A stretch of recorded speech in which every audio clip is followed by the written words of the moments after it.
ফারহান তার শরীর স্পর্শ করেছে বলে ঠাস ঠাস করে সোহানা ওকে 4টা থাপ্পড় দিল আর বলল, ছোট লোকের বাচ্চা, তুই আমাকে টাচ করলি কেন?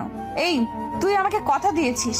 আসলে তোর মতো ছোট লোককে আমি কেন যে বিয়ে করতে গেলাম?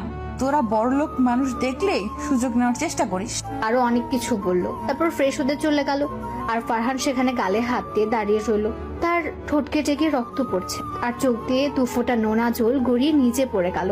ফারহান তৈরি হয়ে না খেয়ে অফিসে চলে আসলো। না খাওয়ার কারণ হলো, যদি খাবার খেতে টেবিলে যেত তখন আম্মু আর আব্বু ঠোঁটে যে কেটে গেছে তা দেখে ফেলতো, আর আম্মু বুঝে যেত সোহানায় থাপ্পড় দিয়েছে। তাই না খেয়ে অফিসে চলে আসলো।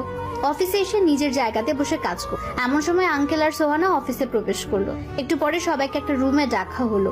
পরে সবাই সেই রুমে গেল। তারপর আঙ্কেল বলল, আজকের পর থেকে আমি আর অফিসে আসবো না। আমার জায়গাতে আমার মেয়ে বসবে এবং এই অফিসে দেখাশোনা করবে। আশা করি আপনারা সকলেই আমার মেয়েকে সকল কাজে সাহায্য করবেন। তারপর আঙ্কেল চলে গেলেন বাসায় আর সবাই সবার জায়গাতে চলে গেল। ফারহানও ওর জায়গাতে এসে কাজ করতে থাকলো। এমন সময় পিয়ন এসে বলল, স্যার, আপনাকে একটু ম্যাডাম ডেকেছে। তারপর ফারহান বসের রুমের সামনে গিয়ে বলল, ম্যাম, আসবো? আসেন। ম্যাম, আমাকে আপনি ডেকেছেন?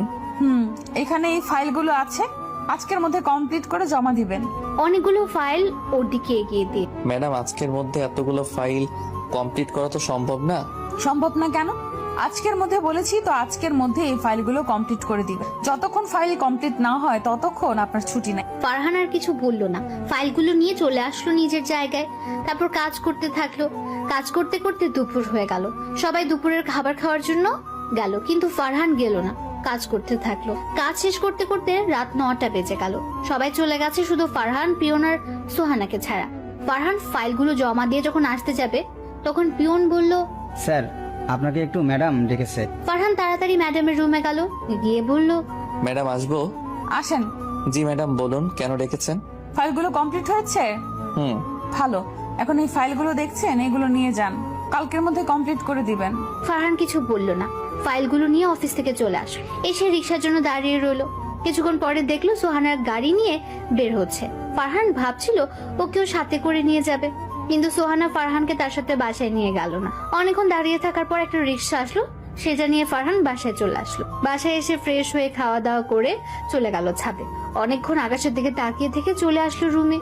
রুমে এসে দেখলো সোহানা নীলের সাথে অনেক হাসাহাসি করে বারান্দায় বসে ফোনে কথা বল। ফারহান আর সেদিকে খেয়াল না করে ফাইলগুলো নিয়ে বসলো। একটু পরে সোহানা এসে শুয়ে পড়লো আর ফারহান ফাইলগুলো কমপ্লিট করতে থাকলো। ফাইল দেখতে দেখতে প্রায় রাত 2টা বেজে গেছে। একটু পরে সবগুলো ফাইল কমপ্লিট করা হলো। ফারহান আর ঘুমালো না, চলে গেল ছাদে 1 কাপ কফি নিয়ে।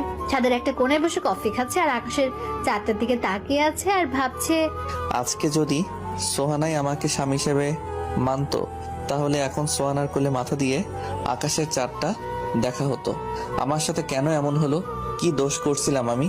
কারো ক্ষতিও তো কখনো করি নাই, তাহলে কেন আমার সাথে এমন হলো? আমি কি এতই খারাপ যে আমাকে স্বামী হিসেবে মানাই যায় না?